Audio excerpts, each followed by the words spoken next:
on, everybody? It's your buddy, it's your pal, Spaz Phoenix. This is the State of Wrestling, and that is Jake fucking DeMarco. What's going on, buddy? Holy shit, I'm alive. Yeah, literally. Literally, I'm telling you, back from the dead. My wife found a Lazarus pit, and I'm telling you, I'm a little messed up, but...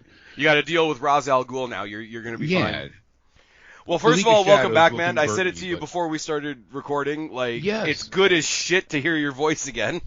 It's great to just fall right back into familiar and comfortable times. It was, like I said, it was like riding a very gay bike with Joe. Him and I in tandem started pedaling. We got back into it. You and I, in no time, basically got the same rhythm. It's very surreal in a way, and the response with everybody has been very humbling. It sounds silly when you say it like it's cliche, but it really is.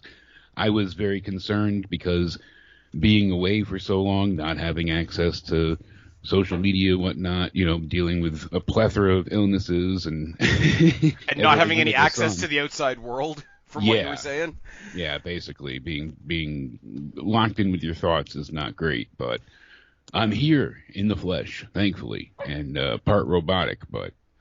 Well, as we said before we came on the air here, the last time we did anything, apparently, according to my Skype log, is September 9th, 2021. Yes. I actually was in Yale's hospital. I ended up getting admitted the same time Triple H was there. He was down the hall from me. Jesus. So I mean, that's not something you want to have in common with somebody, but it's an interesting bit of trivia. It is an interesting tidbit to see like how the security was, and somebody said they saw Stephanie walking through, and I'm like, oh, that's kind of cool in the way of like, treat it like everybody else. But yeah, everybody was really worried and concerned for his health then. I was like, oh, hey, look at that. We got something else in common. But it was interesting, so I went through all of that around the same time, and that was what took me out for a long while. Yeah, and it's ironic because like the one thing that you said you haven't quite caught up on just yet is the one thing that you and I used to do, which is NXT. Yes. But we've had about 5 or 6 versions of NXT since then. Exactly. You had the Unicorn Vomit 2.0 that AEW is currently trying to emanate in the slyest yet not concealed way possible. I'm not going to land on AEW. You're not going to bait me like that. I tried. This hasn't been an AEW pod since they fucked over Punk for a second time, but we're going to talk about AEW in a little bit. But here's my lead in, right? Because I told you, I'll tell the audience as well. We're going to talk about Mercedes in AEW. We're going to talk about a couple of names that I just want to shout out in the WWE that we know aren't going to be at WrestleMania for various, some of them for very unfortunate reasons, and some of them are just like I don't see a spot for them. And we're going to talk about a little bit of a double standard in the IWC right now in a minute. But I told you before we came on that I was going to ask you one question. You don't know what the question is. No, I've been Jake, it's been 2.5 years since you and I have done a podcast. A lot has happened since then. A lot. The WWE, I'm keeping this to WWE for now. A lot has changed in the WWE landscape.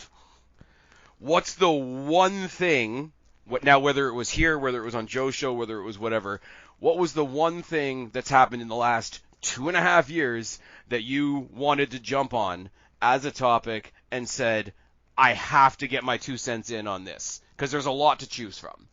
There's a ton. I know I'm going to forget things throughout the time. One of the things that I really got upset with was John Cena and Austin Theory. Yeah. That could have been something so much more amazing, and I felt like Cena just verbally emasculated him, tore him down, and really destroyed him. So seeing that was upsetting, but... the unfortunate thing about that was in a past WWE where things were less great, you kind of needed somebody like John Cena to come back for WrestleMania, and just us needing him would rub off on Austin Theory. But the good part about that is you got to a WrestleMania where you didn't need a John Cena. No, so therefore certainly. John Cena being there wasn't special. Therefore there was no rub off for Austin Theory. At least that's the way I look at it. plus the match itself was very Oh, underwhelming. the match itself was whatever. I mean, So they now could've turned he's it being around. weird and showing up naked at the Oscars. So can we not? Certainly. Can we? Okay, here's the thing. Okay, Well, now hold on, that I've mentioned, hold well, on, I'm losing no, my headphones. yeah, don't lose those. I'm trying to think because I mean that's a not great answer in the best way possible though. I'm terrible on the spot, but I will say like the Bloodline's entire saga I thoroughly enjoyed. Going back through and seeing how the crowd reacted to Sammy and his Usi comments, those were always fully enjoyable. The only thing I had a problem with was all the interference and making Roman so reliant on the Bloodline instead of him just being overly dominating like a Lesnar type. He's kind of gotten lucky and saved many times. See, I'll give you a different spin on that. Like what I was saying for the longest time was because the Bloodline was so good. The only comparison I can really come up with is the NWO, right? The NWO were supposed to be bad guys, but all of a sudden everybody started showing up in NWO shirts. So how good are they at being bad guys, right? Yeah, a bad guy group there always has to be a flaw. Something always has to be a bit shit so that you do groan, so that you do keep your enthusiasm where it's supposed to be. Keep your enthusiasm on, in this case, Cody Rhodes, on Sami Zayn, Logan Paul was sort of an odd choice, but yeah, but all those people that had those moments that could have been something. If the Bloodline went out there and they were 100% perfect in their booking and they were the cool guys, you would kind of run into a John Cena situation where it's like, I like the bad guys, like here comes this good guy to ruin our fun. So they have to throw something in there, like the repetitiveness or the predictability or something that our analysis brains will not like, so that there's something about the bad guys that we don't like, so that we can still keep our focus on the good guys. It's not a great explanation, but it's how I was able to process it. I'm going to cheat a little bit because I went through and, I'm looking at like the worst and best moments here of 2022-23. One of the things, and I know we're going to touch on Sasha Banks, Mercedes later. Yeah. But them leaving in 2022 was really something I wanted to jump on. That seems so evidently obvious. I'm not trying to bait you with this one, I promise, but that is genuinely something I was so upset about because of the response. It felt ass backwards because other people leave and they get ostracized and torn down. Yep. But they did it and they were being praised, and WWE was being attacked for how they handled the comments on air. And I don't think anything they said was vitriolic or hate-filled. It was the truth. The girls abandoned the belts and they left the fans waiting for nothing. They abandoned the fans. They took their ball and went home like Austin did, and he was never framed in a good light either. They shouldn't have been. It was okay to crap on them for this, and shit on them if you must. They weren't at the star power level of where everyone else was at that point in time. They weren't at a Charlotte Flair or even a Becky Lynch or Ronda Rousey. Yep. Unfortunately, and I know that she had, Sasha, one of the best matches people say at Mania with Bianca Belair. It was stellar. I enjoyed it. Wasn't my favorite, but it was good. I give them credit for it. But the build to it was so just very lackluster that the match itself I had no interest in, so it was hard for me to get emotionally involved. I watched it and I'm like, all right, it's good, but on a investment level, it was severely lacking. And see, here's the difference on that, right? Like and I can go both ways because you can have the conversation where it was they were incredibly unprofessional. They walked out in the middle. They walked out on the people they were supposed to main event with that night. You can have the conversation that they were very unprofessional and WWE was well within their rights to react however they did. Now, that being said, I will have it on the other side of the coin too, where it's like if you think you're, being fucked with or you're having some kind of problem, you want to take the risk, I'm saying that in tight air quotes, of like walking out and doing it for yourself. Yeah. I'm not 100% against that mentality. Speak up, speak out. I mean, CM Punk's not allowed to do it, but I can see both sides of that. What drives me nuts, and it's true with Sasha, and it's true with Naomi, and it's true with the Bucks, and it's true with a bunch of other people. I could stand the Star a little bit more if it wasn't for their fans, because It was Yes. immediately the fans that said, and you and I had this conversation ages ago, before you dropped off the face of the earth for a couple of years, Yeah. is this whole idea, well, of course she left. They didn't hardly give her anything. I'm like, they gave her more than any other woman has ever been given in that company, with the possible exception of Charlotte Flair. Wait for it. Who is better than her?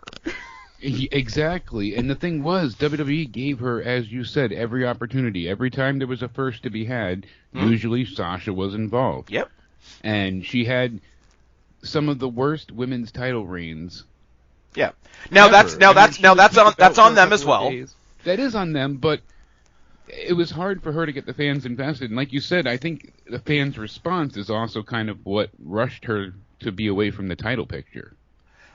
And like here's the thing as well, right? Like, okay, she had a badly booked title run. That's not entirely on her. You know who would have loved to have Runs, plural, runs. Plurals, yeah. But like, do you know who would have loved to be booked in a bad title run?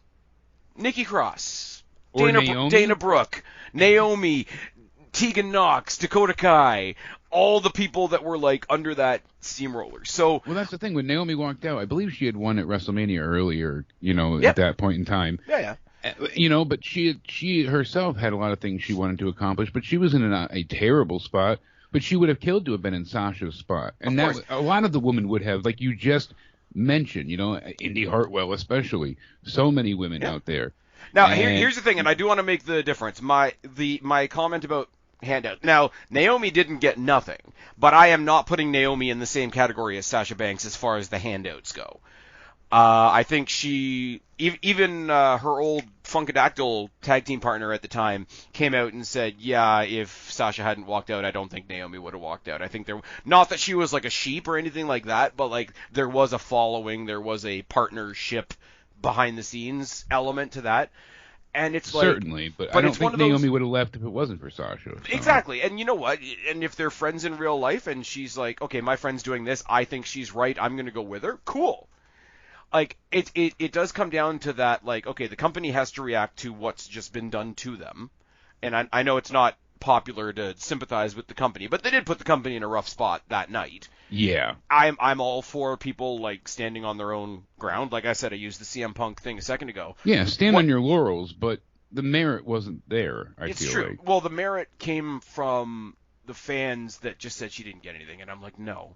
And remember, I can remember you being on the show with Joe, and I was just sending you a message. I'm like, let me do a quick wiki. And it's like, she's had this title, this title, this title, this title. She got to do this first and this first and this first and this first. Yes, that's right. She was the Iron Woman for like 58 minutes in the very first ever Women's Royal Rumble. Royal Rumble, yep. All of that kind of thing. The only accolade... Headlined a bunch of pay-per-views, first to headline NXT, all that kind of stuff. First to do a TLC, first to do a cage match. I will say... If you want to, Hell in a Cell as well. If you want to nitpick, and I'm not even saying that necessarily this is a bad thing, the only thing that she was left out of was she wasn't part of the first women's main event at WrestleMania. But if that's the only thing you didn't get, you've gotten more than all the other women and at least half the men on that roster. Exactly.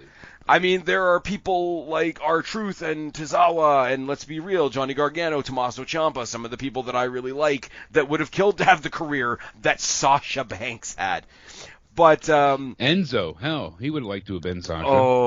Top Dollar? You really want? Hey, Top Dollar's a really chill dude, eh? He's a cool guy, I'm sure. But... I follow him on social. He does like stupid amounts of charity. But the flop dollar, I'm sorry, that just yeah. But you know the thing was is a disappointment. Okay, here's where I'll shit on WWE.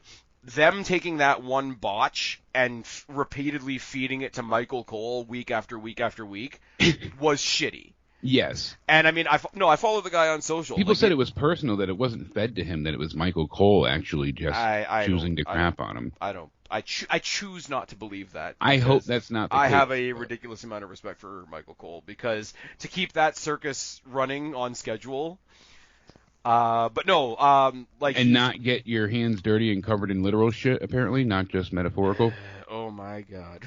You really want me to spin off, don't you? No, but I follow him on social, and he does like a stupid amount of charity. Yeah. He's doing a lot of indie stuff, but he's also doing TNA now, and he's got this like That I saw. He's always been big on paying it forward, so. Yeah, he's got this really weird rivalry going on with Joe Hendry in TNA, where it's like nobody's really a good, like Joe Hendry's really popular, Yeah. and AJ Francis, I guess I should say, not top dollar anymore. Like he's Yeah, he's sort of leaning heel, but it really is one of those feuds where it's just like who can be the bigger asshole today, and it's fine. It's kind of like, did you ever watch the show House of Cards? I watched a little bit of the first season. So. Okay, so you get what I mean when I say like there's no good people on that show. It's just like basically basically pick your asshole. Asshole who exactly? Yeah. Right. Frank, what was it? Debonair? You know? Yeah. Something like that. Francis Underwood. Francis Underwood. There we go. Yeah, freaking Kevin Spacey. Kevin Spacey going out on YouTube and making a video called "Let Me Be Frank." One more thing. I know we're gonna switch topics in a second, but. No, we're gonna keep this rewind of everything you've missed going. Well, yeah, I mean it's a great question though, and Triple H. Triple H is WWE. I know that's a large topic. Yeah, well, this kind of coincides with it. So Triple H had a lot of pieces to pick up, and I feel like he, with what he's had to work with, has done an immense job at creating a viably interesting product. We finally have something that is logically booked. I mean, not everything's going to make sense. There's still going to be occasional loopholes, plot holes, and issues. Yeah. But things are at least having an attempt to be not just logical, but real as well. The issue that I had that I would have loved, really probably to bitch about the most, would have been Brock Lesnar at day one. Him getting involved. He was going to take the title from Roman that day. That was the initial plan. Roman was going to lose the title. Then COVID happened to Roman, and he could not show up to the show, so they added Roman to the, what was it already, like a six-pack match or something, but not Roman's, who did Brock, so they added Brock, and Brock just goes in really stupid, awful ways of a quick match, typical Brock Lesnar isms. The match is over in minutes, and Lesnar wins. And Lesnar wins, LOL. Yeah, and it leads to them unifying the belts. And that, I feel like, has done so much damage. Triple H has tried to do a lot of cool And see, again, I'm going to say yes and no, because now they have the world title again, and that's... But that took a big hit of feeling like a secondary belt and a consolation prize. Oh, no one could beat Roman, so here's your belt to compete with. And had they just never had him have both titles and unify them, we would have keep one title per show.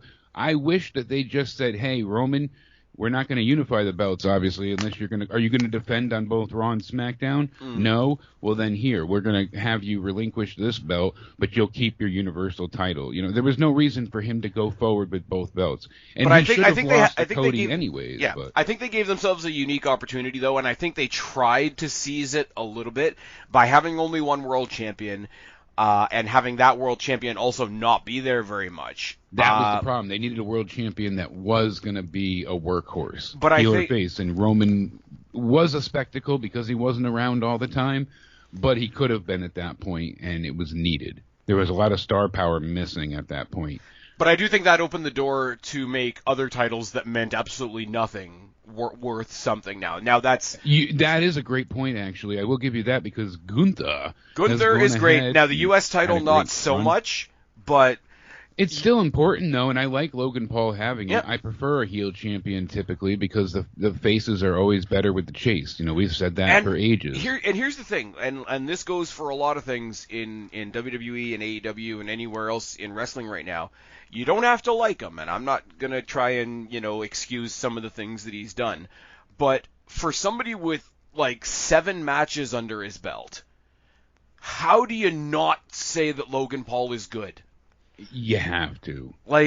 I said, and I was saying it on Twitter, and I was joking because I think the visual of it would be hysterical, but I also mean it. If there's ever a crossover and oh my God, we're gonna do Roman Reigns versus Kenny Omega, all those matches would happen if there was a crossover. You know what I want to see? Logan Paul versus Will Ospreay. Yeah, That would be something. Like, that would be so ridiculous on his prime ring. Okay. Okay. I like the prime ring. Okay. What do we think? What do we think of WWE putting advertisements on the ring? Because there's opinions everywhere on this. I'm gonna say, I'm being conservative in a way because the logo sucks. But if they fix the logo to something that doesn't look like ass, I don't have a problem with it. I think that's part of the allure of this. I think they wanted it to suck in a way because WWE can have the utmost, highest, pristine, value of quality. That's how they operate.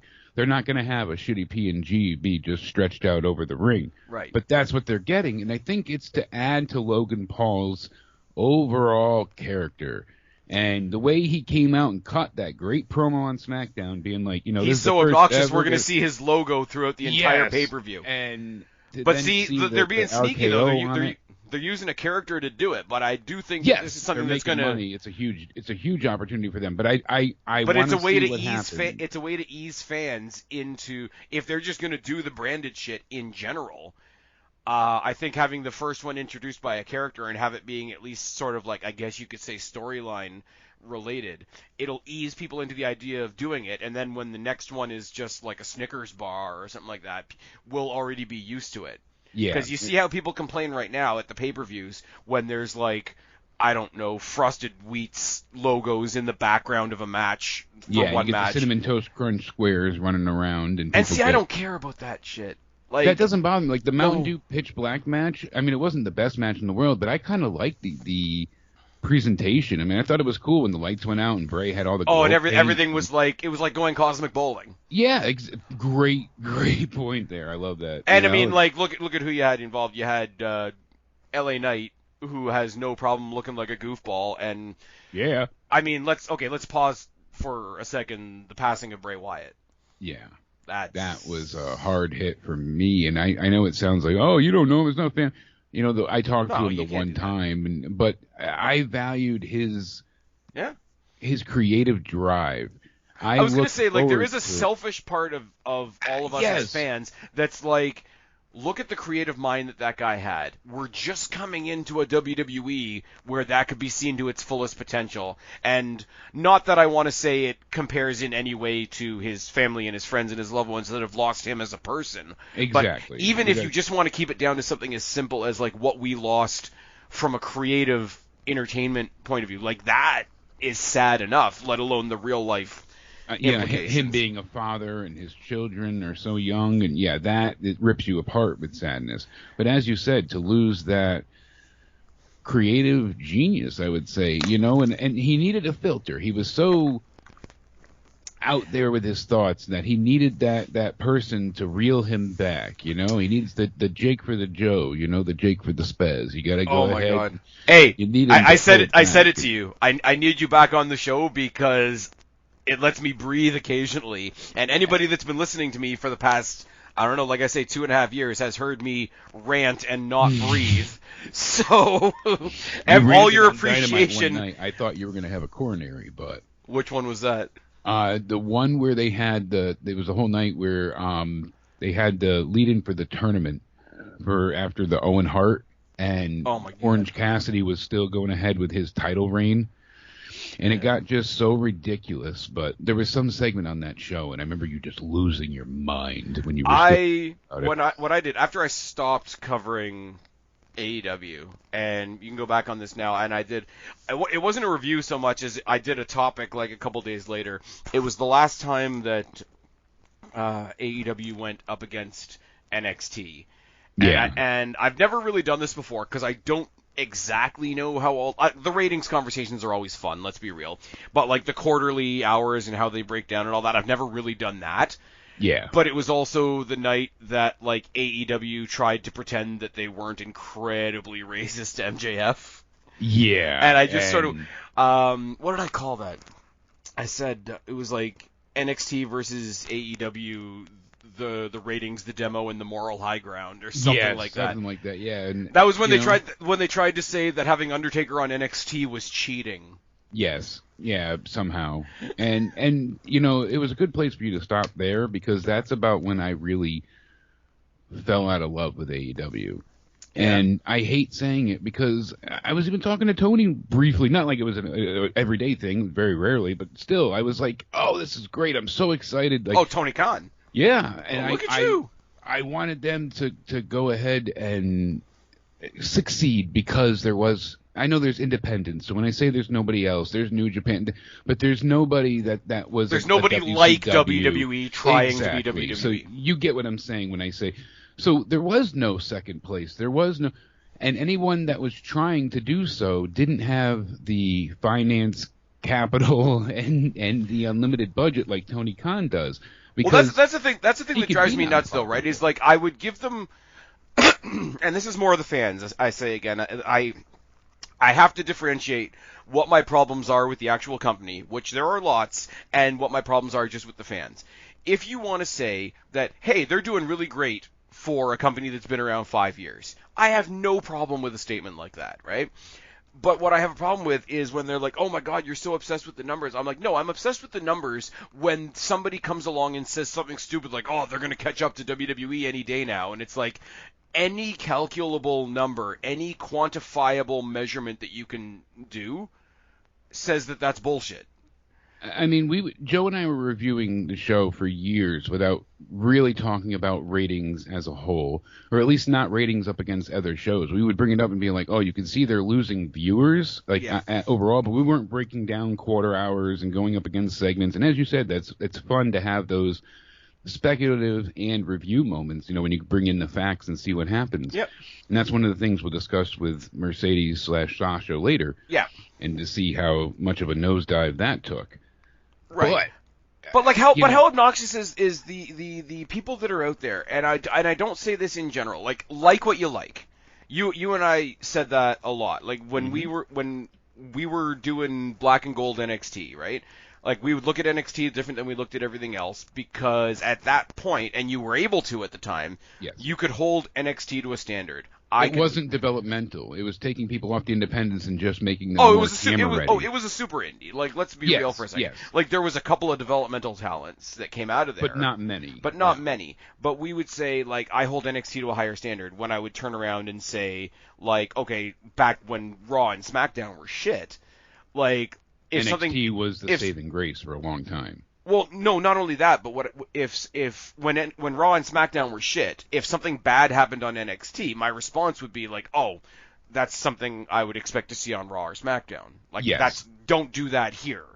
And I get that there are people like that for AEW right now, but even in its beginning days, and when we were doing a lot of Black and Gold, that was the good old Wednesday Night Wars. Yeah, they were taking on each other head to head. They're dominating. It's like, okay, their flagship show is dominating what eventually became the developmental and was definitely the third brand. Because at that point it wasn't a super indie anymore. It was more of a developmental, because they had most of the people they had from the independents already moved up. Bobby Roode, Finn Balor, Nakamura, Adam Cole was about to move up. Like, everything was on the way out. So they really only had the Undisputed Era towards the end there, and Velveteen Dream. Which is pretty fucking good. I mean, I think they took the Dijakovic, Keith Lee. They took the Undisputed Era as a template, and I think the success of the Undisputed Era, if Triple H doesn't book the Undisputed Era, I don't think we get the Bloodline. I don't think that's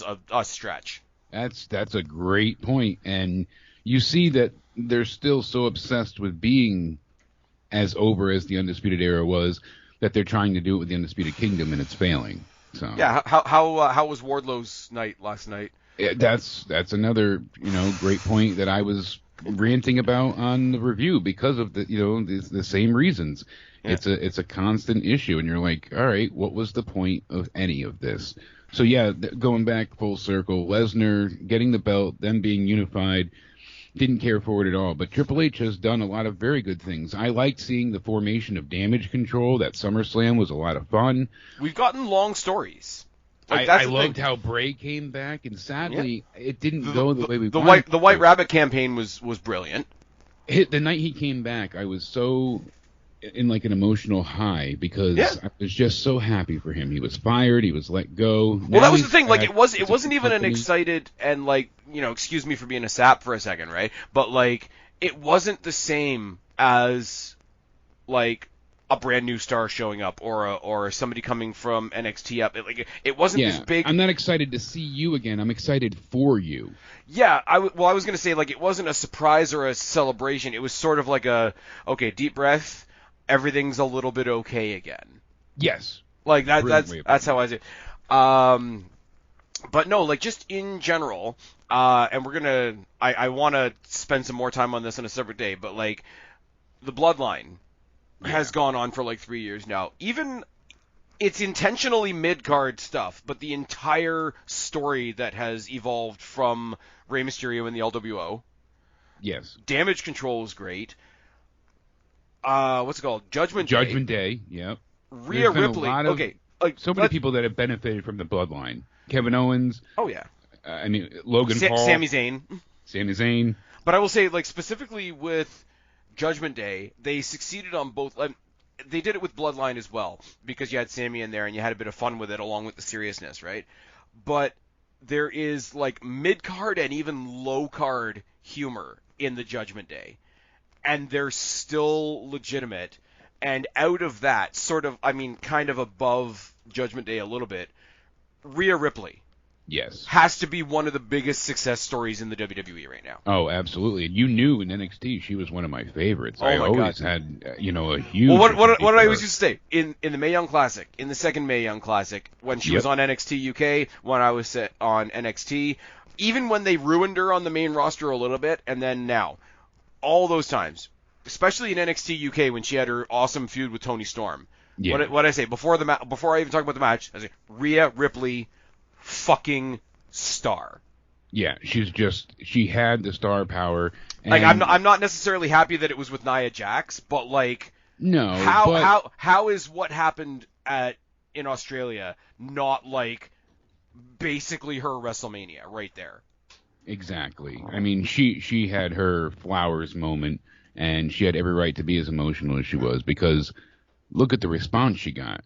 Her and Tiffany Stratton had the best nights that night. Well, let's. I hate, again, like I said, I don't want to feel like I'm just shitting on AEW, because that's not my intention here. But they are the competition. Yep. And this is one of the things I was trying to iterate. What people don't understand is, if you call yourself competition, in a competition there's a winner and a loser. Last night we saw a main event for the females in AEW. Okay.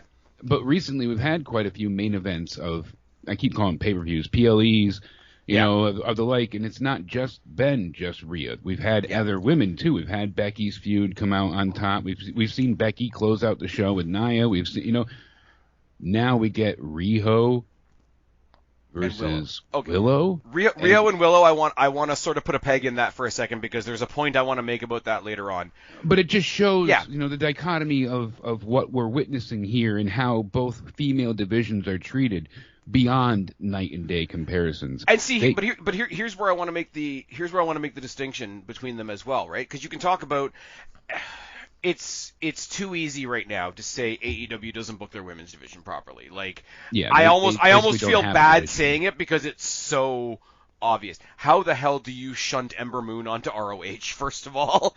But my thing is, you can talk about what's booked good and what's booked bad, right? Yeah. Where you really see the difference in the WWE, this is my opinion, I'm not preaching to anybody. Look at what they've done with Becky Lynch and Rhea Ripley. They haven't really had to book them. Rhea's got a story, Becky's got a story.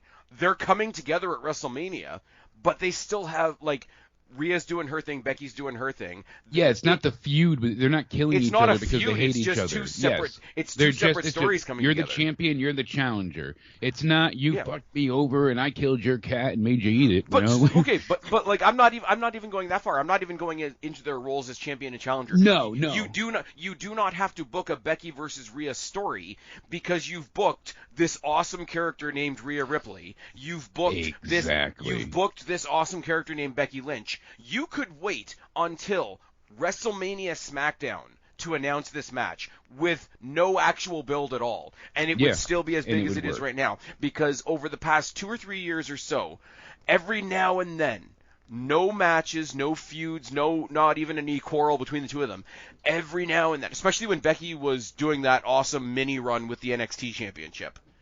when Yes. they just happen to pass each other in the hallway, and they share a glance, the crowd pops their fucking nuts off, and Yes. you leave it, and you let it simmer, and you let it be a conversation on X, and you don't beat people over the head with it. You're not wrong, and that's the thing. You look at when Becky had the NXT title versus when Charlotte came back to win it. And I know COVID, yes, there's issues and whatnot, but the thing is, Charlotte lives on her laurels. She falls back on her accolades and accomplishments. And I don't care what you say in WWE, yes, she's excellent, but she was given a lot of, Nepo baby silver spoon moments because of her namesake. But see, my problem with that, and I know she earned it. Yeah, but my problem with that is, and I know it's not coming from you because I know you and I are on the same page with stuff like this, right? The Nepo baby thing doesn't work for me because it only applies to some of the Nepo babies. I'm sorry, you're not only a Nepo baby if your dad was a wrestler. You're a Nepo baby if Snoop Dogg is your cousin. You're a Nepo baby if your husband is Montez fucking Ford. You're a Nepo baby if your husband is in the fucking bloodline. People levy a lot of criticism at Becky Lynch and Seth Rollins separately, but I've never heard anybody say, "Oh, you're just Becky's husband. Oh, you're just Seth's wife." Yeah. Because Seth Rollins is fucking awesome, and they share a closet, and Becky Lynch is fucking awesome, and they share a... Oh, wait, can't say that. People will get upset on X.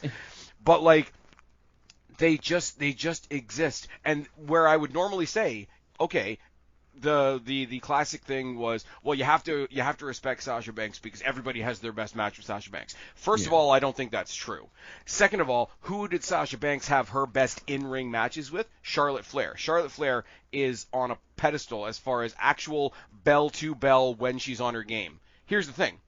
If the option is seeing Charlotte Flair have a 5-star in-ring classic and having the mammoth characters of Rhea Ripley and Becky Lynch go at each other, I'm sorry, Charlotte. You're on the kickoff. Yeah, I prefer the characters and being invested and emotionally involved. And that's the thing here that I'm really hitting at is that not that Charlotte didn't earn it. She's a great wrestler. She's had great matches. But, again, it always falls on what she did or what she was given, handed, earned, whatever you want to call it. Nobody wants to acknowledge as well that, for her. Nobody wants to acknowledge as well that, she maybe got a little bit more recognition because of who her dad is. But also, is that not a hell of a legacy to live up to? Absolutely, it's certainly a boulder on her back to walk uphill with. It's a shield and a sword or whatever expression you want to use. Exactly, it's good and bad, and it's an unfortunate situation. But my point with her is, even if Ric Flair wasn't her father, they still go off of what she's accomplished in WWE. As where with Becky, they tell you a story, what she's going through, what she went through, It's not about her winning, 14-time champion. As where Charlotte, that's all you hear. I did this, I did that, I did this. As where Becky, you hear, I'm going to do this because I'm mad. I'm going to do this because I'm angry, or I'm sad, or I'm motivated, or we don't get that. I'll correct you slightly, or at least from my point of view, where Becky has it over Charlotte is Charlotte talking, even though they're trying to make her a babyface this time around, which I don't mind. Like, she said in multiple interviews that she's happy to finally get a chance to attempt to be a babyface. Yeah. Because she's been a heel, like, most of her career. So if she's challenging herself like that, I don't have a problem. Even if she falls on her face, then, hey, you got to try, right? Here's my problem. True. The difference between the two of them and where Charlotte's going to fall off. Charlotte can go in there and say, I've done this, I've done this, I've done this, I've done this, right? Yeah. Becky, the go-home show before WrestleMania, is going to come out there and say some version of, on Sunday, I need to do this, and here's why. And you know what? It's not just another box being ticked and checked. Yeah. That's what I'm trying to convey here. And you know what? I'll tell you something right now. I will tell you something right now. Charlotte Flair gave Rhea Ripley probably the best women's match we got last year at WrestleMania. I think it was fucking amazing. Charlotte was on that night. It was a damn good match. Much better than their first outing, certainly. That match, bell to bell, is better than Becky Lynch versus Rhea will be, from a constructive point of view. Possibly. You might don't care. From the match physicality breakdown. Yeah. But I don't care, is the point. And yeah, and that was the thing. Like at that point in time, I was like, all right, I want to see Rhea win. That'll be good, but it's not, ideal because it was fun to see her become champ, but I wasn't really behind her as much as I think I could have been there because, like you said, the character wasn't as developed. But by the time we got to the second WrestleMania, forget it. Rhea was a true star, and that's when people couldn't wait to see her. And unfortunately, they had no crowd the first time around either, so that hurt the match. But even trying to ignore that fact, you nailed it with everything else. And that's what I was going for there. That's what I was trying to basically get across is that you need to care about the characters. And I jokingly brought up Enzo before, but that's still like one of the favorite things I've heard a wrestler say that he's absolutely right about. He's like, my buddy kills himself doing a triple, indie star press through a table. All I did was shuffle my feet in the crowd. I grab a microphone and say, how you doing? How you doing? He's like, but even not on the mic. He's like, I just stand on the apron and do my little foot shuffle back and forth. And the people went ahead and went nuts. He's like, I didn't have to go ahead and go through a table to get that reaction. And he's right. And we miss a lot of that. And that's what killed me with AEW. There was so many times where people kicked out of so much, and it was like... Well, with AEW, right? And, yes, it's because I don't watch New Japan and I never watched Being the Elite. I get that. So maybe a little bit of that is me. And but you shouldn't have to. No, you shouldn't have to, but, I'm coming at it from a different perspective from a lot of their fans, and I need to acknowledge that, right? But, how did you not love this match or that match or this match? I'm like... I looked at that match. I said, constructively, that was a very good, very athletic, spectacular in-ring thing that I did not care about because I don't know anything about either of you. And I'm hesitant to give credit to, the cat fucker, but he's absolutely right when he says he's tired of all the AEW dronesing. You need to Google it, man.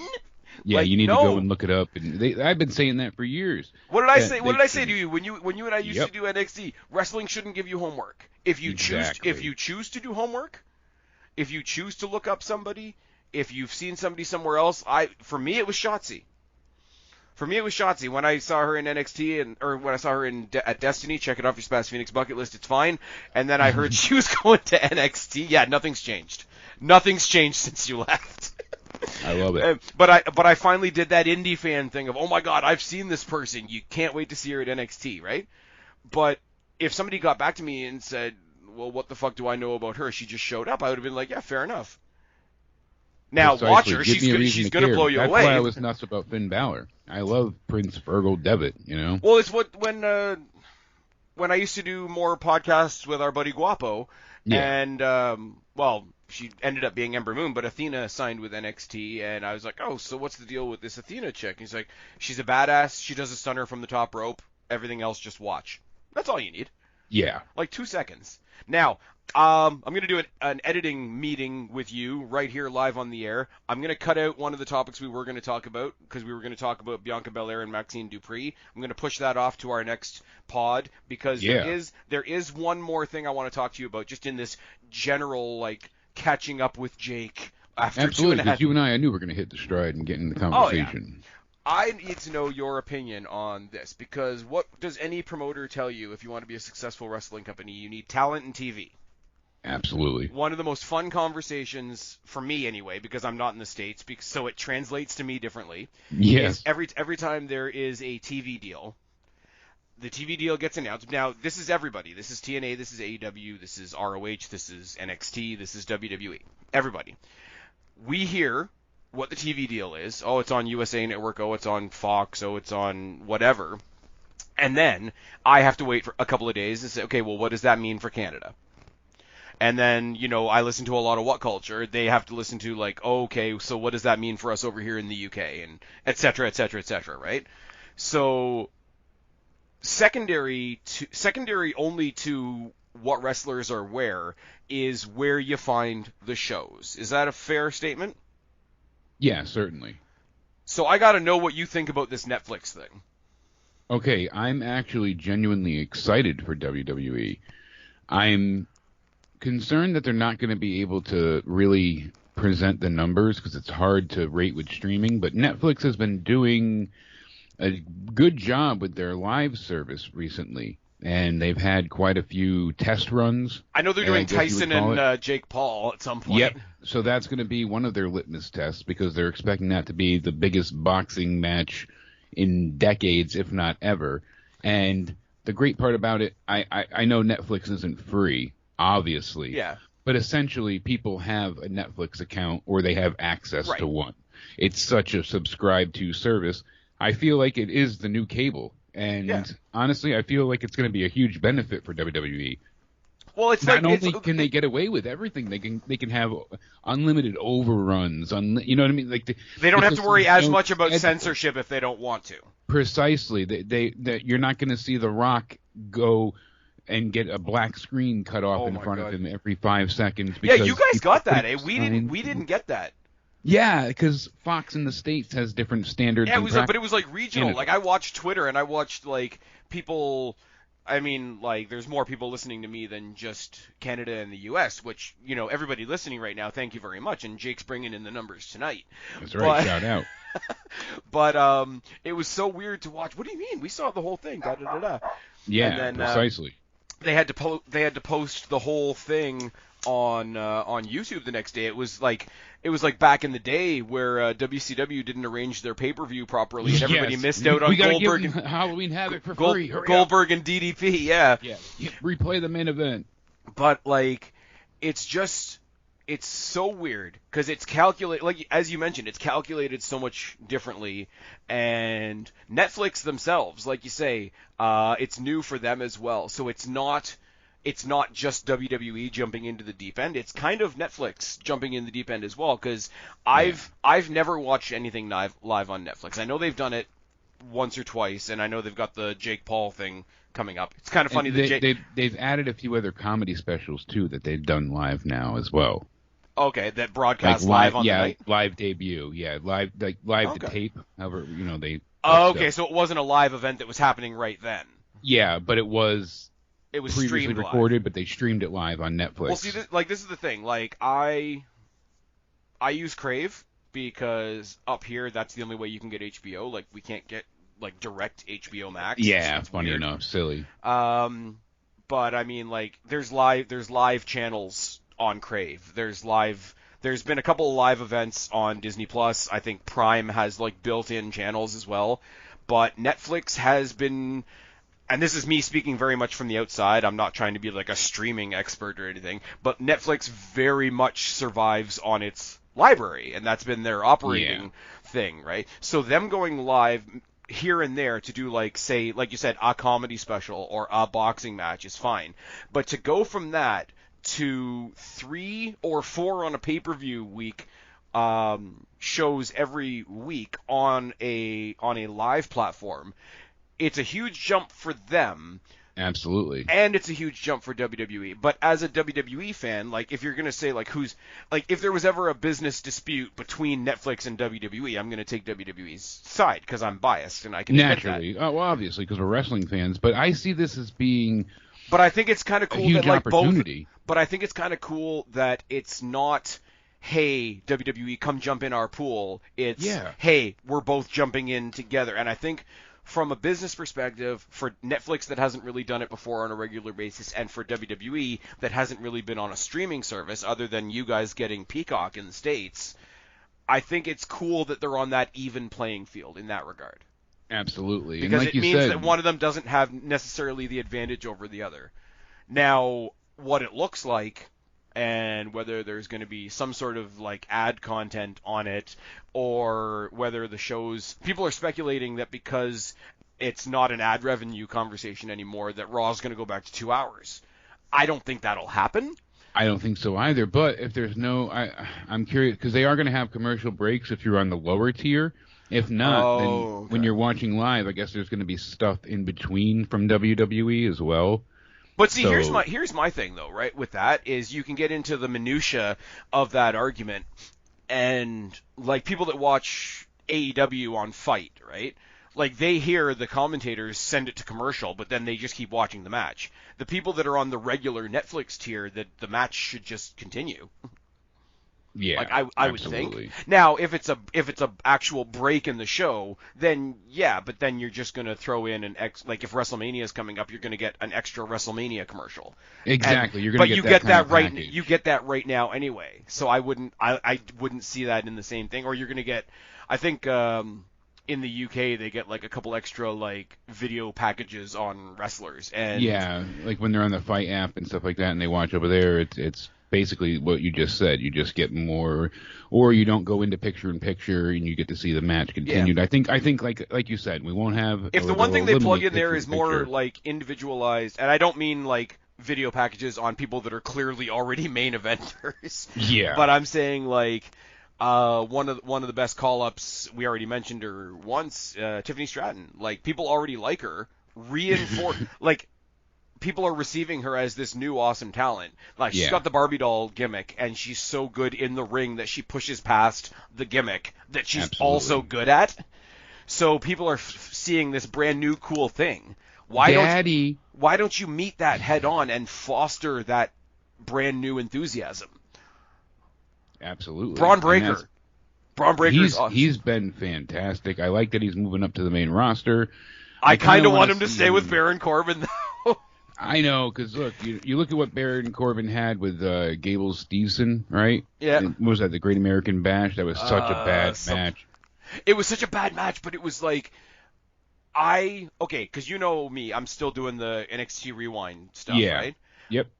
I'm thinking about like from old Baron Corbin when he was first in NXT, when he was like the anti-indie guy, like telling Johnny Gargano to go back to the bingo halls and shit like that. From then until now, Baron Corbin's never gotten his flowers.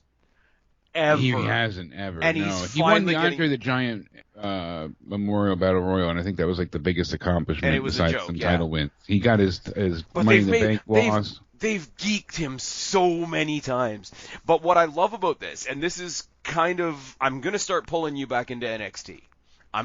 This is my new mission. Oh no, right? I'm willingly getting back into it. I'm excited. Like I've liked what I've been watching. So that's What the I thing. love- It was but just what I love about I this wasn't watching any AEW or NXT. Like it was just a total lack of availability most times. And then I'd get like 2 weeks downloaded and I'd catch up, or I'd see like 5-minute reviews, on YouTube and that kind of stuff.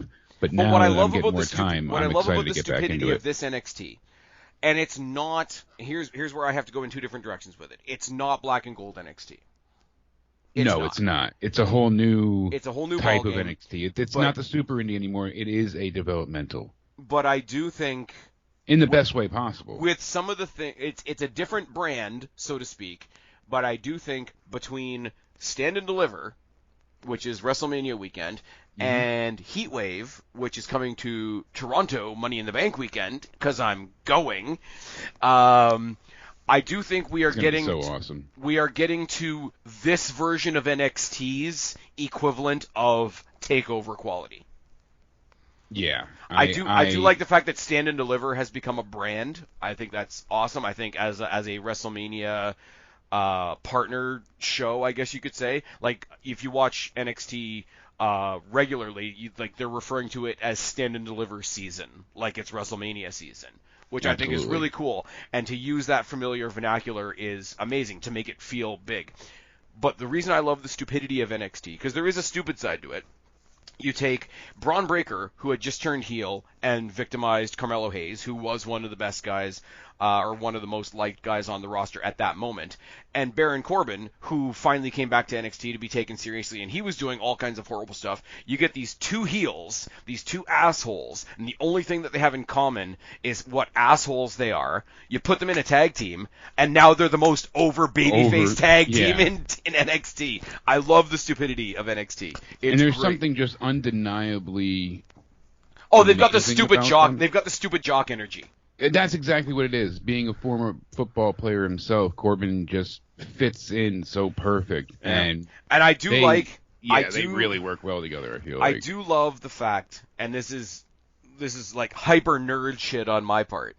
The very first Dusty Classic, Baron Corbin and Rhino lost in the final to Finn Balor and Samoa Joe. Now, it's one of those, fucking separate ways. Duh. Let's see where all those guys are now. But all these years later, for him to have another asshole tag team with another guy who could maybe potentially be 2024's version of a Rhino type character, and he wins, and he gets the titles, and he gets over because of it. I think that's fucking awesome. I hope we get a Steiner, Goldberg, Rhino mix out of him on the main roster. Yeah. If you understand what I'm going at. When you see him go a little bit hyper, he's got a little bit of Warrior in him too. Yes, that I have seen. But and you know what? When he charged at the ropes and snagged his head, that clip went everywhere. But he's just a damn locomotive machine. Like, that's it. He's moving so fast. And his neck is huge. Yes. Anybody else would have really knocked themselves stupid. Well, you would have done an Enzo to yourself. Exactly. Would have knocked himself out. That's exactly what I was thinking. And he's just so strong, so thick with his neck. I mean, his neck is like his forearms. It's insane. Yeah. But I bet there's somebody out there on the internet that'll just call him another Nepo baby. One of the things we brought up Nepo babies. We brought up, I have a question for you actually. Something right. I've heard you mention once or twice, but I don't think you really got an in-depth with it as I was curious of. But one of the people we saw have this, I don't want to say meteoric rise, but at least it was a pretty stellar way up, was Liv Morgan. Yep.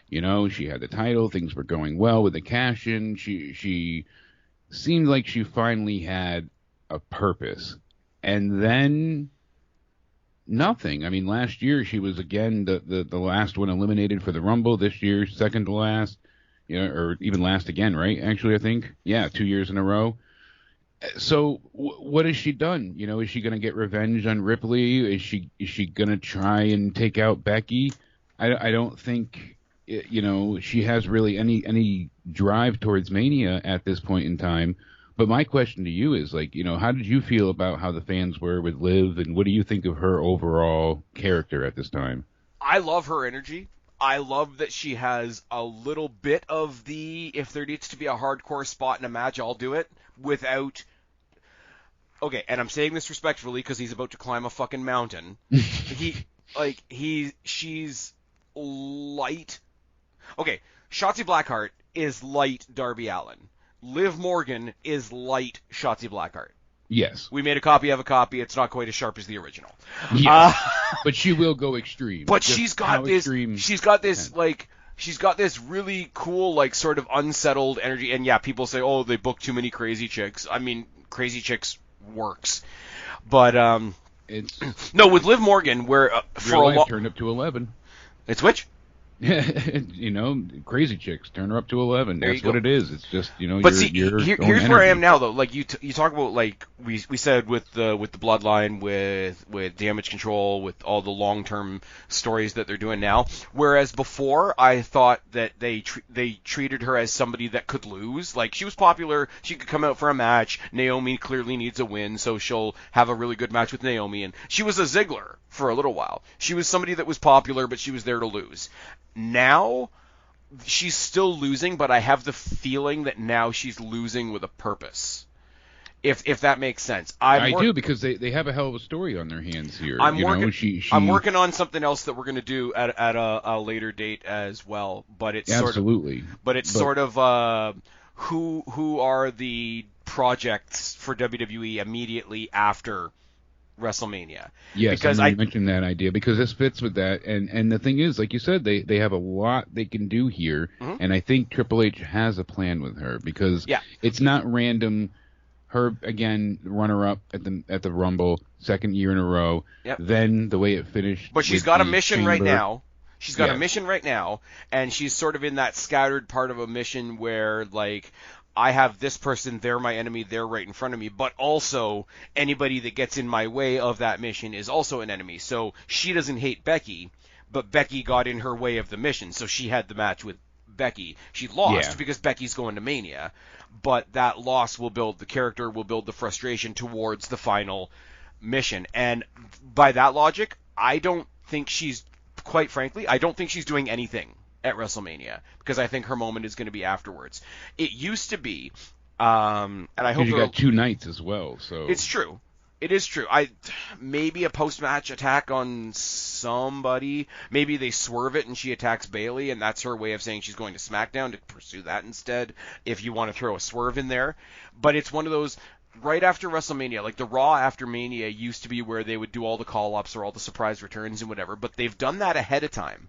They've done that off the back of the Rumble, which is the best time to do it because you can have a surprise entrant in the Rumble, like a Tiffany Stratton, like a Braun Breaker, right? It makes more sense to have your surprise entrants before the Rumble, have them get familiarized so that after Mania is over and we're in that lull that comes after Mania, you start a new project with somebody like a Tiffany Stratton, like a Liv Morgan, etc., but you're not starting from scratch. You've got people coming off of the high of WrestleMania saying, okay, that was the closing of a chapter. What's the new chapter? Oh, the new chapter is this person that I've already become familiar with. Exactly. And I think that's brilliant. Now, people are going to say that Raw after Mania is going to be a lackluster now because you're not having all those surprises anymore. But I kind of call bullshit on that, because it can be a surprise, hey, this person just showed up, or it can be a surprise where this person that just showed up that you guys were happy to see gets back is now going somewhere.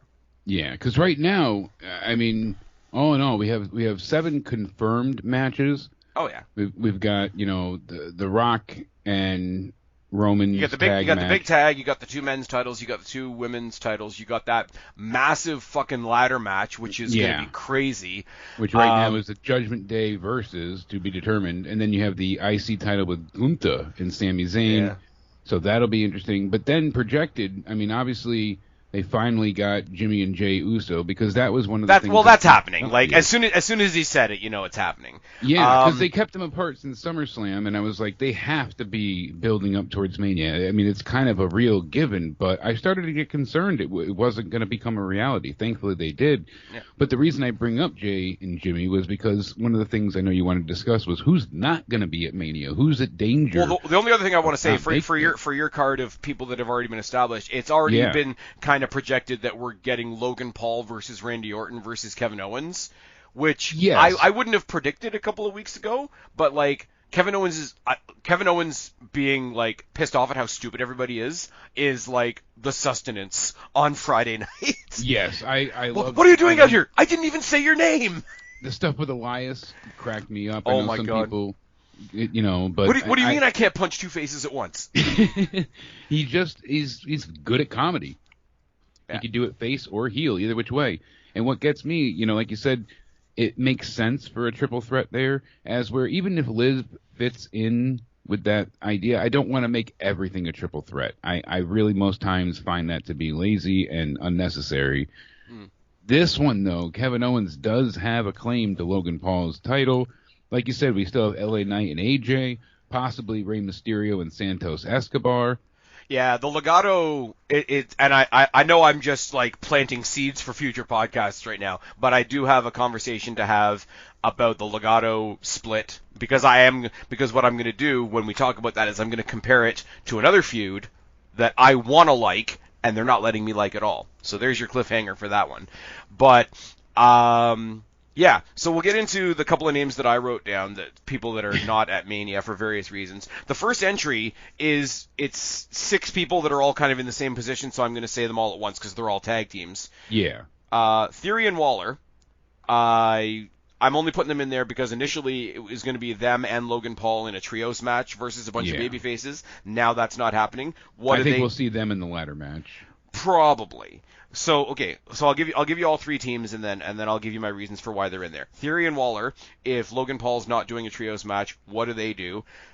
As far as the women's titles go, I know the women's tag titles. Sorry, I know the women's tag titles are a joke, but the only team on that roster that actually acts like a team and dresses like a team and presents themselves like a team is Katana Chance and Kaden Carter, who are fucking awesome and have nothing to do. And in that same vein, the team that brought the NXT titles to the main roster and then lost them to the MMA twins, Illidan and Alba Fire, who are the spooky versions of Katana Chance and Kaden Carter, who I really like. Where the fuck are they?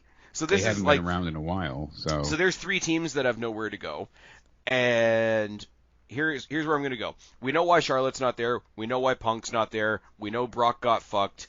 And my girl, literally and figuratively, and then Shotzi's injured. And Shotzi's injured. Like those are the names that stick out to me. Shotzi not only getting injured, but getting injured because she went down to NXT to help out their women's champion and make her look awesome is doubly sad.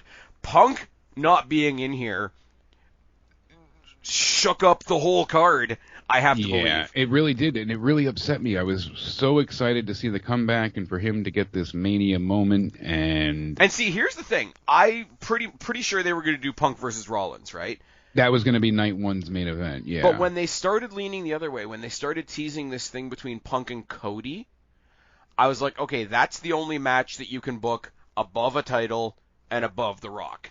Yeah, where you don't need the belt and you don't need Dwayne. Yeah, because, and here's me being petty. Here's what I said years and years and years ago when Cody came to WWE, and I said, well, hey, if they ever got Punk back, Triple H that used to helm NXT, that got their asses handed to them by Dynamite, who now helms WWE.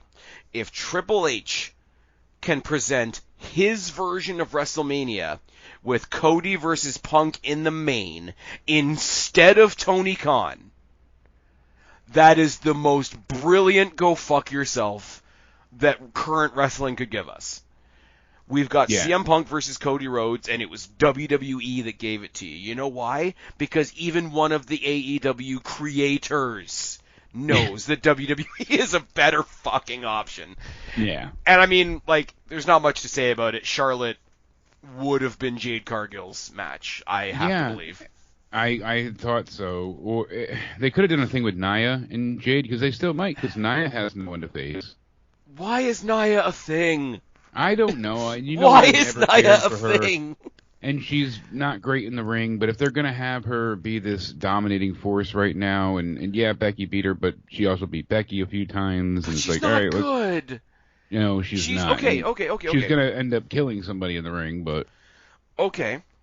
Here's the comment that I'm going to make that is going to transition us into our last topic for the evening. She's really only famous for fucking up and hurting somebody. Yeah. Now let's talk about Mercedes Moné. Who has also injured many people in her time. That's the thing, and I got flack for it years ago, so it's not like I'm jumping on a bandwagon. I liked when she was the boss in NXT. Yep. They brought Sasha up to the main roster, and all the women they brought up, they didn't I do just a good reviewed job the with. Women's Iron Man match from TakeOver not too long ago on NXT Rewind, and I said, Yeah. you know what? Everybody knows what I think of her at this point, but you can't deny this. So That was the thing. In NXT, she was just so damn good. She was a bitch, but she backed it up. Yep. And the whole thing with Izzy. She wasn't a chicken shit, and she was afraid to push the envelope. Well, she was a chicken shit occasionally, because because remember, for a brief period of time, her little sidekick was Becky Lynch. Yeah, but it wasn't to the point where she could still win. She was just choosing to get out of those. She still had the ability. She was just being the heel. It wasn't like where some people, they can only win if they have, interference or cheating. Right. And you kind of get that way with a few people, on the AEW side of things. And it's like MJF was so reliant on the ring for a while, you couldn't. It was hard to fathom him being able to win a match without cheating. But MJF managed to pull it off as, like, he was doing a cheap way out. He was doing a cheap DQ, but he did it in such a way that he was denying the fans a good result. So even him doing the cheesy stuff worked. Now, it was his purpose, but as far as Sasha, that wasn't. And her on the main roster, as we had stated, they gave her everything under the sun, accolade after accolade. Her title runs were drastically short, because the fan response was always so piss poor that it became, we used to joke, but it was the flip-flop title. Everything, It was just going back and forth all the time. Yep. And, all right, they're flying out like hotcakes. Let's give everybody, you get the belt. Now you get the belt. Now, all right. That's how it felt for a bit. So okay, so we bring it to last night. We're recording this on Thursday. I'm probably going to drop this Friday morning. Now we get her debut, Mercedes Moné, live from Boston, AEW Dynamite, the 13th of March. She comes out, new song, forcing the crowd to chant along, CEO, and it does have that Corey Feldman vibe, that CEO, see you. I'm Now, not a fan of the song. but I want to say something, because for the most part, I got to try and be at least a little bit fair with this. Everybody that's listened to me even once knows what I think of Sasha Banks. Everybody that's listened to me even once knows what I think about AEW, right? I am not, at least in this conversation, here to take a shot at AEW or to take a shot at Sasha Banks. What I do want to talk about is a lot of the conversations that came out of last night, because people are strange. People are strange, and that's the thing. First off, so I don't feel like she was going to be a huge draw, and the ratings prove that. The ratings overall were only 800,000, Yep. and then they dropped for the main event of Riho, and it's like, all right, that's disappointing to hear, but it was a very bad drop off. They started at 1 million even. They ended at 620,000. Yeah, it's another one of those no Millie situations. Exactly. Shout out to Heel Steven for that one. Totally stole that one. Okay, but here's the thing. No, I understand your point really quick, because the fans are what drove Sasha, I think, to inflate her own ego and sense of self-worth. Right. It's great to defend yourself and feel like you deserve more. Oh, yeah. And I want to see everybody be treated equally, but Triple H was just taking over soon. Like, I don't feel like if she had waited a little bit longer, it would have just been better for her, certainly, than leaving.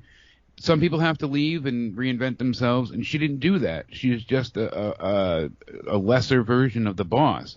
Everything is just a cheap, I can't be the boss, now I'm the CEO. I can't do the bank statement. So it's like, every little thing is just... Okay, and this is not it's the necessarily money her bank fault. or Monet Bank instead of the bank statement. And it's like, that rolling DDT thing that she does is the finisher awkward. is awful because it's so awkward to take. Because not only are you it's got such an awkward setup, and somebody was saying on, and I think it might have been one of the guys on What Culture. I can't remember, to be perfectly honest. Probably Sidgwick. If I'm going to take a wild guess. But it's like, it's good that it has a lot of setup. It means in a match you can tell a lot of stories about counters. And it's like, okay, but in a match, if you're trying to win a match, you shouldn't be worried about giving your opponent an ability to counter you. Exactly. Like it. And it's now maybe that, but here's the thing. Maybe that's move. just a matter of, like, it could be a cool move that she hasn't mastered yet, right? I'll use a prime example. And this is where I'm trying to be a little bit benefit of the doubt guy. Yeah. I like Karrion Kross. We're gonna have a larger conversation about Karrion Kross and the Final Testament later. But like his Gates new of Agony knockoff, people have said, his new finisher is like, it looks sort of like a modified F5. Yeah. And the way I've described it is, it looks like a move that will be awesome when he figures it out. Yes, because he's working on it, because he's changed direction a few times, and he's doing it on Bobby Lashley, to be fair. Yeah, like Bobby Lashley's not a small guy. But like, here's the thing. So I want to be fair. Maybe her like rollover DDT thing is a move that will be good when she figures it out. But she's hooking them backwards, so they have to wrap her legs around them, and then they have to roll to her right side, and then she has to grab their head and then like roll them downwards for the DDT while they're spinning. It's got so many complex moves at the end that it's got a wide range of ways they can go very wrong. So not a great move for her to really run with in AEW. All right, so I've got a couple different ways I want to address this thing, and none of them are taking a dig, but they're just thoughts that came out while I was watching the show last night. / paying attention to X, which I shouldn't. We should avoid, but it gets the blood pressure going. But it's also really funny. Yeah, and like they couldn't help but compare it to the first dance. Yes, because that's exactly how Tony wanted it to be. That's how he set it up. But it's not. Insinuated that she would be there. They didn't actually advertise her, just like they didn't actually advertise Punk. And the layout was the exact same. You come out, you make the reception to the crowd, the promo, I'm home, all that. So I see the similarities, but it doesn't work. She hasn't been away from wrestling for that long. She was in New Japan Wrestling, then she got injured, so that's the only reason she didn't debut sooner. So people don't really miss her. She's been around. And then again... But I'm sorry, also, like, the simple thing of it is... Okay, and I'll use an example from WWE to keep it fair. On SmackDown, 2 weeks ago. Rock's promo went long. It went like 40 minutes because it's the fucking Rock. Yeah. And everybody complained that not Bailey, Naomi has just come back to WWE and she's already being buried. Look, she didn't even get her entrance because The Rock had to talk. And it's like, yeah, that's unfortunate. Her new entrance sucks, by the way. And I'm sorry that you can't process that The Rock is a bigger star than Naomi. Yeah. The same thing goes here. Whether you like Punk or not, and this is not a dig at Sasha. I shouldn't be comparing anybody to CM Punk because he's the needle mover. He's the guy on that level, right? But say it out loud at least once. Sasha Banks is not CM Punk. And she's not, and that's the thing. And she didn't need to be, though. They could have handled this a lot different. But she doesn't. But like, don't do something that's going to draw such a direct comparison. Then is my point. But like, also, the story is different. Like you say, like she's never really gone away. AEW in their signing of CM Punk, and I don't want to get into total conspiracy territory. Yeah. Looking back on it. And they've done this with a couple of people now because I think they did the same thing with Saraya to a lesser extent because Saraya was retired from wrestling and Punk was retired from wrestling. I think they wanted the clout of saying, "Hey, we brought X person back to wrestling," rather than having X person as an actual person on their roster. I think they just because whatever awesome thing CM Punk does now, AEW fans will say, yeah, but it was AEW that brought him back to wrestling. And I'm like, that's not that is not a thing that should stand on its own. Yeah, we brought him back to wrestling and he did all these awesome things for our company and gave us actual numbers. Sorry about your luck collision. Like, but he'd been gone for 7 years. He had been fucked. Sasha Banks and her fans want to tell you a fairy tale that she was fucked. Yes. What I said but earlier. She wasn't. What I said earlier about the girls in the WWE division, CM Punk would have loved to have the career that Mercedes has had, or Sasha Banks. She main evented WrestleMania with Bianca. He didn't even get that. Well, it's a night one main event, but so still, that's how they consider it now. A lot of people. It's a debate for another time. Okay, But here's the thing. Here's the thing, because that doesn't work as a debate, though, because people are saying, oh, Cody this year, it has to be the main event. It has to be at the end of night, too, because that's the real main event. And those are the same people that will tell you Bianca Belair and Sasha Banks main evented in tight air quotes, WrestleMania. So they keep changing the definition. So fuck off. The last WrestleMania, when WrestleMania 40 is over, when WrestleMania content created for 2024 is completely over, the last match you saw was the main event. I'm sorry. No, you're not wrong. I get that, but I don't feel like having both nights isn't.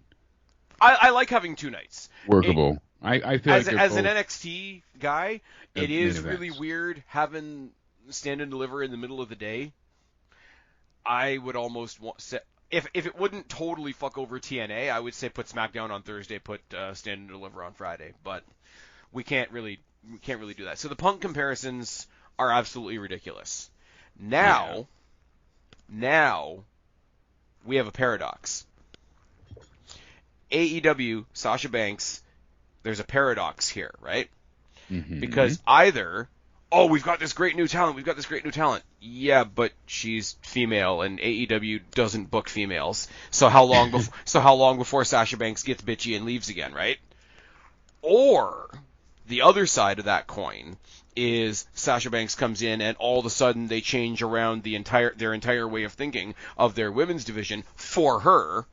And then, in my opinion, rightfully so, every other woman that has busted their ass on that roster for the past 5 years says, what the fuck? Yeah. Why couldn't you do that for us? Exactly. So lose. Where do you sit with that?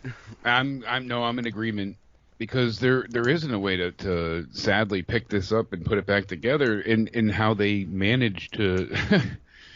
I like I said, without the debut and without announcing it, you're already limiting fans. It's just not a great scenario to begin with. Lose is unfortunately, I feel like what they've been doing for a while. I mean, not even just with Mercedes. In general, I have so many issues with AEW, but I wanted them to succeed. I wanted to see them not have to rely on having the cheat code playing with, Game Genie, as I said, for them to go ahead Oh and my God, Game Genie! right, Jesus right. Christ! What a flashback! Put those codes in from the back of Nintendo Power. Oh my God. Tony does everything from the 90s, it seems like, where he's, copying WCW bookings and, so he's got his Game Genie hooked up and he's got infinite money glitch. Yeah. And that's the thing. They don't need to be profitable. They don't need to, he can make Okada a $4 or $5 million deal. He That's can the give thing too. Okay, Sasha I got to cut you off for a second. The other thing that drives me nuts, more than the fans that are saying, oh, they're catching up to WWE, is the people that are treating AEW like it's some indie that pulled itself up by its bootstraps and didn't have like multi-million-dollar daddy money. Exactly. Like they're we're the scrappy underdog. We're just doing the best we can. Fuck off. You think TNA wouldn't have loved to have the revenue stream and everything they have right now in AEW? I mean, they didn't even get on cable TV for years and years and years. They didn't start off. They're not on cable TV now. I'm watching them on YouTube Plus. Exactly. So the thing is, they're they still worked kicking their ass off. Yeah, they're doing much better now and much And better. I'm not just saying that because half of their roster has wrestled for Destiny. Check it off your Spaz Phoenix bucket list. It's fine. But really, it makes a difference, and it shows. Yeah. And that's really been the crux of it all. But here's the thing, that's like, what comes back down. remember when AEW was going to save everybody? Well, yes. That Remember was when all the point. firings they were gonna happening be and- saving grace? That's exactly what I was getting into. And WWE offering all these big contracts to save people from going there, and it was like they're going to be the ultimate competition. And But they here's kind the of thing. shot themselves in the foot. Here's what I'll say to you though, right? And here's and I have to take this like from a sexist perspective because AEW is kind of sexist in their booking, right? You can say Bryan Danielson has gone over and had a wild time and gotten to do stuff that they wouldn't let him do in WWE. You can say that Moxley has gotten to be like an insane like deathmatch guy when the fireworks work. No, but in all seriousness, like Moxley got to be Moxley. I can buy that. Adam Cole, if he hadn't gotten injured, who knows? You can say that about some of these guys, right? But in the women's division, AEW saved Ruby Riott. What? AEW brought Paige back to wrestling. What? AEW saved Athena. She's on a show that you have to pay for, where the only good thing on the show is her. Yeah. I So mean, either Mercedes is going to get a rude awakening, or they're going to bend over backwards for her, and hopefully the rest of the roster says, "Hey Tony, go fuck yourself." yeah. And, right. people are saying that, again, and that's been the thing. The fans saying this, the fans saying that. They overhyped Sasha to the point where she believed it and bought into herself. And I'm not saying, as we said before, not to buy into yourself and believe it, but you have to have realistic expectations. You can buy into yourself, just don't say that people didn't give you anything when they gave you everything. Everything, exactly. I'm not going to say, hey, this is what Sasha Banks is worth. Here's what Cody Rhodes has done for me. You're going to love this. This is a bit of a turnaround for me as far as this goes, right? Cody's not my guy. And when he came to WWE, I said he's not my guy. I said if he comes to WWE, I don't have any respect for him. I don't have any respect for WWE because he talked about how bad WWE was, and WWE got bashed by him. Nobody wins in that. But, so he's not my guy. He's still not my guy. He's still having weird crying promos about his dad and his brother and reminding you that his wife is black and being all kinds of strange. Right? He solved racism, yes. So he's not my guy. But he is becoming one of those guys that, while not being my guy, is too big to deny. He becomes the guy. Yes. I can acknowledge the bigness of Cody Rhodes. Absolutely. Without him being my guy. Yes, Sasha, I don't see that. I can't see. Well, here's Mercedes. the thing, Sasha, I can acknowledge that to not to the same level as Cody Rhodes, but I can acknowledge it to a certain degree. And when it was that she was coming back to WWE, it was a double-edged sword for me, because it's like, all the people that I love are going to get squashed again, because that's how it goes. But also, secretly, I was going to laugh because of how bad the AEW fans wanted her. Exactly. That And would they can't have their cake and eat it too, though, when they say that, oh, well, people had unrealistic expectations. The show is not going to do a million and, have this massive demo push because she wasn't advertised. But then you have and people because she's not saying, well, CM Punk Punk. wasn't advertised either. And But that's the thing. okay, I'll give it. Okay, brace yourself. I'm going to give AEW credit.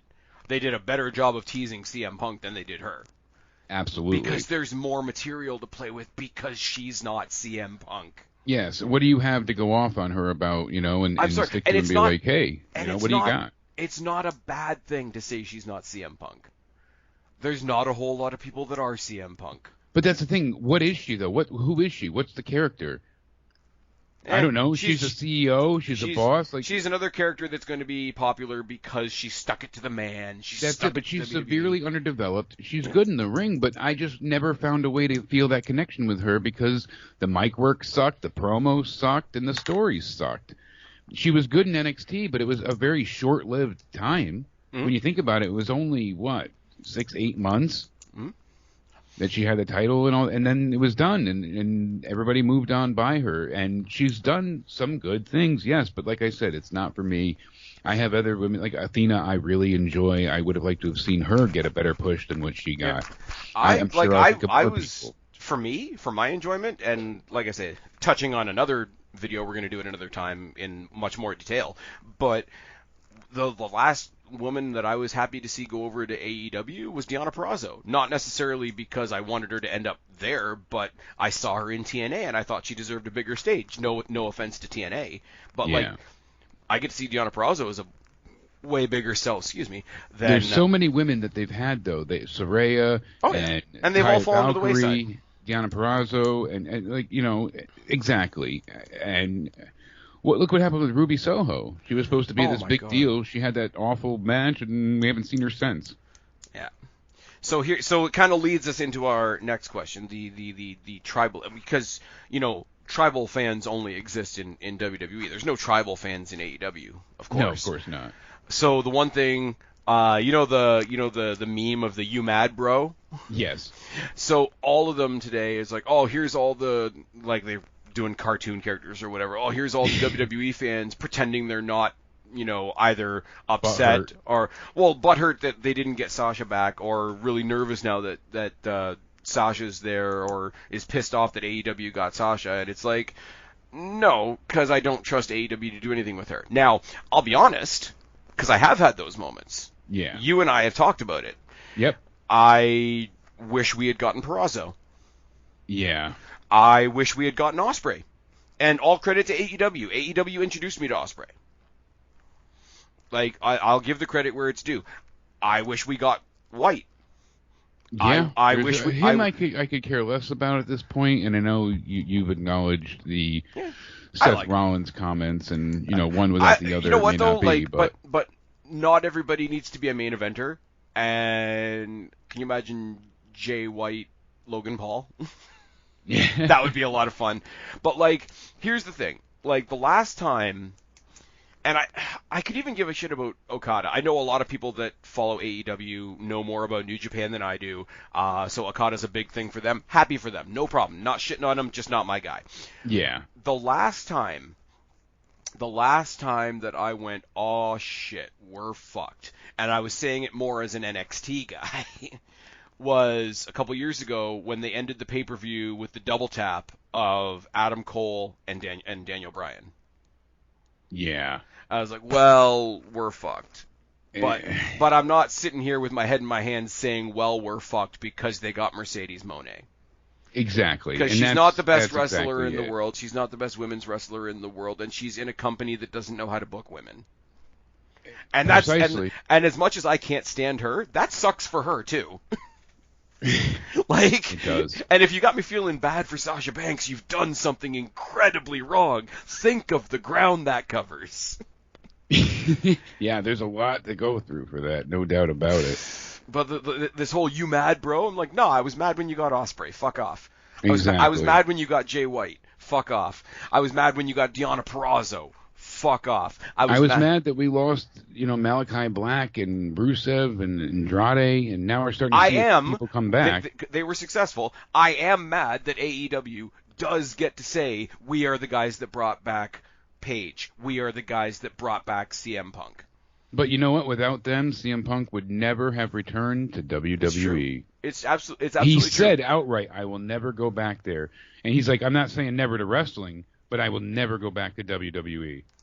Yeah, but you know what the awesome part about that is? He said, not WWE, anywhere else. And then he found out how bad anywhere else was. It truly is, exactly. But it's like, it's not like I'm sitting here with my eyes blindfolded and saying, oh, AEW doesn't have anybody. I wish we had Darby Allin. I wish we had Sammy Guevara. I wish we had, what's his name? Starks. I wish we had Ricky Garcia. Starks, MJF. There's quite a few people. MJF. I wish we had FTR back. I wish we FTR, had Will Hobbs. I like Will Hobbs. You know, there's Will Hobbs, sure. Malachi Black, Buddy Matthews. Yeah, House of Black would be. There's a lot of people on that roster that I could superb. say, man, I wish we had gotten them, or I wish we had gotten them back, or I wish we never lost them. I'm sorry, but for the good of my WWE roster, Sasha Banks ain't one of them. Yeah, no. She's not. And, I'm sorry, this is the other fun thing. I keep calling her Sasha Banks. Twitter has told me reliably that I shouldn't say that because that's her slave name. Yes, which is another just horribly I mean, I know that they picked that up from Dustin Rhodes because he was saying that at the beginning days of AEW, but Jesus Christ, bud. Like, it's one of those literally look around the world and read the room. Now, if this wasn't bad enough, if the Sasha Banks fans weren't bad enough, the last thing, because I know you got to go soon. Yeah, I got a jet now, so. The last thing I'm going to drop on you is the rumor that I heard is that she's only babyface for this week. I've heard that as well. We'll see what happens. I thought she was going to turn on Willow, honestly, at the end of the night. I've heard she's joining the Bucks. Oh, God. To Can you be imagine, the CEO of their Can you elite? imagine... Okay, Jake, can you imagine the meshing of the two most obnoxious fan bases in the world? I'm not looking forward to that one, that's for certain. Anyways, that's where we'll stop it. I know we've got lots more to do on other pods, on other nights. Welcome back to the show. So many more Welcome things back to to the talk show, about. buddy. My God. Thank you so much. Tell them where to find you. You can find me on the Joe Cronin Show on YouTube right now. You can go ahead and tune in there. I'll be live on Wednesdays for Out of Nowhere, and we'll be reviewing WrestleMania. And then you'll find me here on the Spaz Phoenix channel. We have a lot more to cover and talk about. So many great podcast ideas, and we'll get to each one eventually. Not yet. I can still see notifications, but I can't tweet out a reply. So tweet him at Countdown Ended, but he can't answer you. Anyways. Yes, but I can see it. And you guys know where to find me, or you, oh my God, I haven't done this exit in a while. You guys know where to find me, or you wouldn't be here. I've been Spaz. This has been Jake. We have been your YWC Reality Check. This is the state of wrestling. Subscribe up there, talk down there, start a conversation. Keep all these conversations going. Don't be a stranger. I'll talk to each and every last one of you later. But for right now, me and Super Sexy